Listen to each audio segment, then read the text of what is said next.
Assalamualaikum warahmatullahi wabarakatuh. Selamat pagi semuanya. Semoga kita selalu dalam keadaan yang sehat dan selalu semangat. Oke ya. Walaupun masih dalam keadaan pembelajaran jarak jauh ya, tetap kita harus semangat dalam menuntut ilmu, karena menuntut ilmu itu wajib ya. Thalabul ilmi fardhatun 'alal kulli muslim. Nah, jadi untuk pertemuan hari ini, untuk pertemuan kali ini, kita akan meneruskan materi yang sudah saya ajarkan kemarin, yaitu mengenai teks persuasi. Nah, dalam video-video yang sudah saya buat dan sudah saya kirimkan ya, yang pertama kita sudah belajar mengenai ini nih, yang poin A nih, menemukan ajakan dalam teks persuasi. Sudah saya jelaskan mengenai pengertiannya, teks persuasi itu apa. Kemudian yang poin kedua ya, itu mengenai ajakan dalam teks persuasi. Sudah saya jelaskan juga ajakannya itu dalam bentuk tersurat maupun yang tersirat. Kemudian di video yang kedua juga sudah saya jelaskan bagaimana cara menyimpulkan isi teks persuasi ya. Jadi dalam menyimpulkan itu kita harus tahu nih, apa sih kesimpulan gitu. Dalam hal ini kesimpulan itu rumusan akhir tentang sesuatu ya, misalnya teks gitu. Kemudian yang poin yang kedua ya, itu ada langkah-langkah menyimpulkan teks persuasi ya. Jadi ada yang membaca keseluruhan isi teksnya, kemudian mencatat bagian-bagian pentingnya, kemudian juga ada memahami hubungan logis antar bagian penting teks. Kemudian yang terakhir itu ada merumuskan simpulan isi teks secara ringkas dan jelas.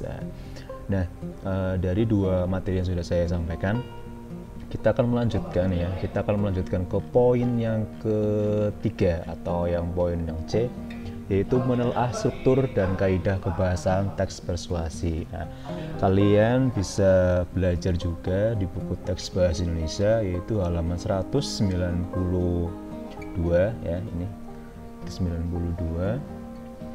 Dan saya akan menjelaskan ya, mengenai struktur teks persuasi. Itu yang poin pertama. Kemudian nanti juga akan saya jelaskan mengenai kaidah kebahasaan teks persuasi. Jadi di dalam menelaah struktur dan kaidah kebahasan ini poin yang paling susah kalau dalam belajar bahasa, karena kita harus tahu mengenai strukturnya, kemudian kaidah kebahasannya itu menggunakan seperti apa ya. Dalam hal ini yang pertama, struktur teks persuasi ya, itu ada yang namanya pengenalan isu. Kemudian yang kedua itu ada rangkaian argumen. Kemudian yang ketiga ada pernyataan ajakan, dan yang keempat atau yang terakhir itu ada penegasan kembali. Ini nih, penegasan kembali atas pernyataan-pernyataan sebelumnya ya. Jadi di dalam teks persuasi itu harus ada struktur. Yang pertama itu pengenalan isu. Jadi dalam pengenalan isu di teks persuasi itu berupa pengantar atau penyampaian tentang masalah yang menjadi dasar tulisan atau pembicaraannya. Jadi sebagai pengantar di dalam teks persuasi, biasanya ini di paragraf pertama biasanya. Kemudian yang kedua mengenai rangkaian argumen ya. Kalau kalian tahu ya mengenai argumen, itu pernyataan yang meyakinkan ya. Jadi berupa sejumlah pendapat atau penulis ya, dari penulis dan pembicara terkait dengan isu yang dikemukakan pada bagian sebelumnya. Jadi misalkan nih yang sedang booming sekarang kan vaksin nih ya. Vaksin itu sudah sedang booming sekarang, itu bisa dijadikan sebagai pengenalan isu.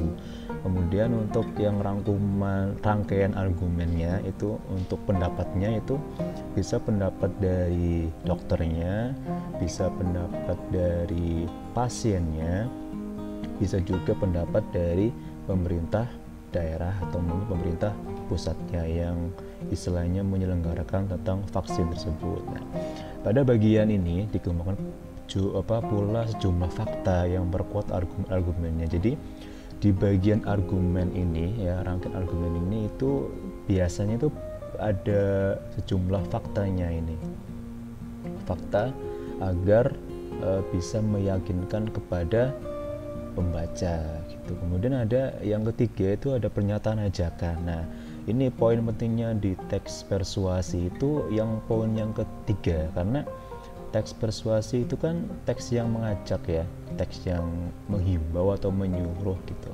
Nah, di dalamnya ini ada struktur yang disebut pernyataan ajakan, yakni inti dari teks persuasi yang di dalamnya dinyatakan dorongan kepada pembaca atau pendengarnya untuk melakukan sesuatu. Jadi sudah ada pengenalan isunya, kemudian juga ada rangkaian argumennya berupa fakta-fakta. Nah, ini setelah ada fakta-faktanya, penulis atau pembicara itu mengajak kepada pembaca untuk melakukan sesuatu gitu. Kalau dalam yang tadi itu biasanya itu kalau yang vaksin itu presiden kita itu sudah mengajak kepada seluruh rakyat Indonesia untuk divaksin gitu. Ini berupa pernyataan ajakannya gitu. Kemudian ada yang poin yang keempat ya, poin yang keempat itu ada penegasan kembali atas pernyataan-pernyataan sebelumnya. Jadi ditegaskan nih, tadi udah ada pengenalan isunya apa aja, kemudian ada pernyataan faktanya, rangkaian argumennya, kemudian ada ajakannya ya, untuk melakukan sesuatunya. Dan di poin yang keempat itu ditekankan kembali ya,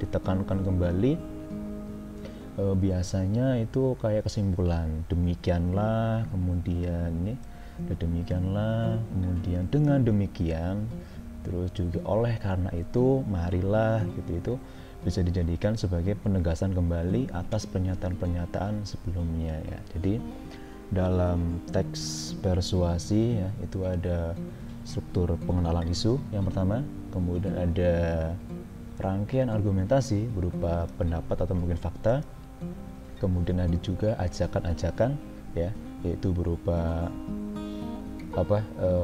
pernyataan agar pembaca atau mungkin pendengar bisa melakukan sesuatu. Kemudian yang keempat ada penegasan kembali, simpulan atau rangkuman dari sebuah teks persuasi. Nah, itu 4 yang terdapat di struktur teks persuasi. Kemudian kita lanjut ke yang poin yang kedua ya. Jadi tadi sudah ada strukturnya, sekarang kita akan membahas mengenai kaidah kebahasaan dari teks persuasi. Nah, dalam hal ini tentang kaidah kebahasaannya ya, di sini poinnya di halaman 196, kalian bisa buka. Kaidah kebahasaan lainnya yang menandai teks persuasi sebagai berikut ya. Yang pertama itu menggunakan kata-kata teknis ya, menggunakan kata-kata teknis atau peristilahan yang berkenaan dengan topik yang dibahas. Nah, kadang kita nggak tahu ya kata-kata teknis itu kata-kata yang gimana, kata-kata yang alay, kata-kata yang umum, kata-kata slang, atau mungkin kata-kata baku. Nah, dalam sebuah teks itu kadang kita nggak tahu nih, oh ini sih maksudnya apa gitu, kata-katanya apa, kata-katanya asing gitu. Nah, biasanya kalau teks teknis ya, kata-kata teknis ini atau peristilahan yang berkenaan dengan topik yang dibahas. Jadi biasanya ya, contohnya di sini ada teknologi internet, kemudian ada reproduksi, aborsi. Jadi kata-kata yang asing, kata-kata yang peristilahan gitu, kayak vaksin, itu juga kata-kata teknis gitu, karena tidak bisa digunakan di kata-kata yang pada umumnya gitu. Kemudian ada yang kedua, menggunakan kata-kata penghubung yang argumentatif ya. Misalnya jika, sebab, karena, dengan demikian, akibatnya, oleh karena itu. Nah, dalam hal ini dalam kata penghubung itu biasanya mengajak gitu, sebab gitu ya, sebabnya apa, karena, kemudian dengan demikian, kemudian ada akibatnya, dan juga oleh karena itu. Jadi lebih menekankan kepada pembaca sebab akibatnya. Jika kita divaksin, kemudian akibatnya itu apa gitu, kita bisa tahan terhadap penyakit yang lainnya, kita meminimalisir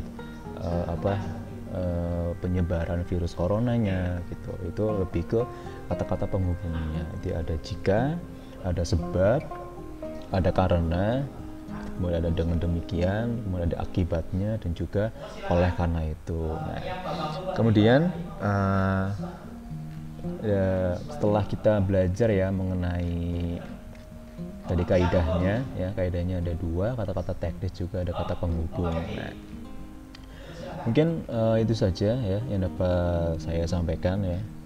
Ada dua sub materi ya. Yang pertama itu adalah struktur teks persuasi ya, yang di dalamnya itu adalah pengenalan isu, kemudian ada rangkaian argumen ya, kemudian ada pernyataan ajakan, kemudian ada penegasan kembali atau pernyataan atas pernyataan sebelumnya, kemudian ada yang poin yang kedua berupa kaidah kebahasaan teks persuasi. Ini kaidah kebahasaan teks persuasi yang di dalamnya itu ada yang pertama menggunakan kata-kata teknis, kata-kata yang tidak digunakan pada umumnya, kemudian menggunakan kata-kata penghubung ya, yang bersifat argumentatif, jika, sebab, karena, dengan demikian, akibatnya, oleh karena itu. Nah, itu yang dapat saya sampaikan. Semoga untuk kedepannya kita bisa pembelajaran tatap muka ya mengenai tugas-tugasnya silakan kalian kerjakan. Untuk bahasa Indonesia mungkin belum ada tugasnya, untuk pertemuan depannya mungkin akan saya berikan tugas ya untuk teks persuasi sendiri gitu. Dan untuk kedepannya silakan kalian lebih aktif di grup ya, di grup, entah itu di grup kelas, entah itu di grup mapel tersendiri, kemudian juga di classroom ya untuk pembelajaran selanjutnya gitu. Demikian yang dapat saya sampaikan, kurang lebih saya mohon maaf. Wassalamualaikum warahmatullahi wabarakatuh.